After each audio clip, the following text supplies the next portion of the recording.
Anda nggak usah takut. Jadi jangan dengar prediksi orang luar. Terus sering salah kok.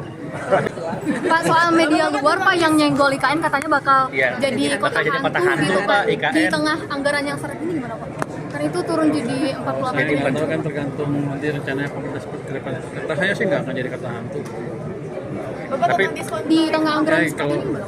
kalau ekonominya jadi bagus, uang saya akan banyak nanti. Jadi Anda nggak usah takut. Jadi jangan dengar prediksi orang luar. Terus sering salah kok. Tapi Bapak ada rencana nggak Pak nambahin anggaran buat IKN Pak? Yang jelas yang udah kita setujui adalah perusahaan swasta yang bangun rumah di sana kan. Itu harusnya udah mulai jalan bangunan rumahnya. Nanti baru kalau perlu tahun berikutnya ada dana pemerintah kita bangun lagi. Tapi yang jelas kita udah setujuin yang swasta bangun rumah di sana. Ada beberapa perusahaan gitu. Tapi jadi sepertinya nggak berhenti, masih jalan terus. Tapi nggak seperti yang kita ikut dengan Pak Presiden aja seperti apa. Bapak ada diskon tarif Nataru digelontorkannya kapan Pak? Pas Desember, maksudnya Desember tuh jalan. Begitu dibeli tiketnya lah, Natal tahun baru udah available mestinya sekarang. Mestinya Desember udah jalan tuh. Pak, diskon tarif tol dapat nggak Pak? Ya? Diskon tarif tol dapat alokasi dari Kementerian Keuangan? Diskon tarif tol untuk Nataru dapat juga nggak? Ada beberapa jalur kayaknya dapat beberapa jalur, tapi saya lupa ya jalur mana aja. Pak, ratas terkait US gimana Pak? Gimana kalau Anda nanyanya ke DPD? Pak, ratas terkait US bagaimana Pak? Terkait US gimana Pak? Terkait Pak, US Pak. Ya terkait US Pak. Tadi sempat dibahas DPD juga Pak. Terkait US. US Pak.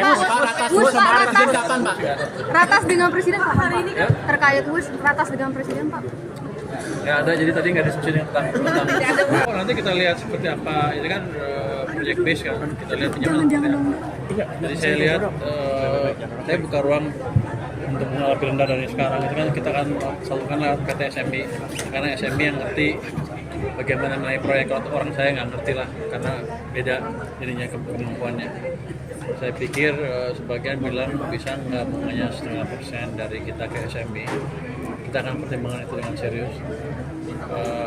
Kemarin sih waktu saya SMB, dia bilang dia bisa nyalurin berapa bulannya sampai akhir tahun sampai cuma 3 triliun. Saya bilang kalau bisa sampai 6 triliun bagus. Nanti pasti ada peririsan dengan program-program dari pemerintah yang didukung oleh DPD di sini. Untuk indikator proyek yang bisa disetujui, tadi kata Bapak kan setujui PT SMI itu Pak supaya dapat pendanaan. Itu apa aja sih Pak indikatornya untuk pendanaan infrastruktur di daerah supaya bisa dapat itu apa? Saya serahkan ke PT SMI sepenuhnya dan Pemda dan perusahaan-perusahaan di daerah itu. Kan saya nggak punya keahlian untuk menilai. Justru saya memakai keahlian dari PT SMI yang udah jago untuk menilai proyeknya visible apa enggak.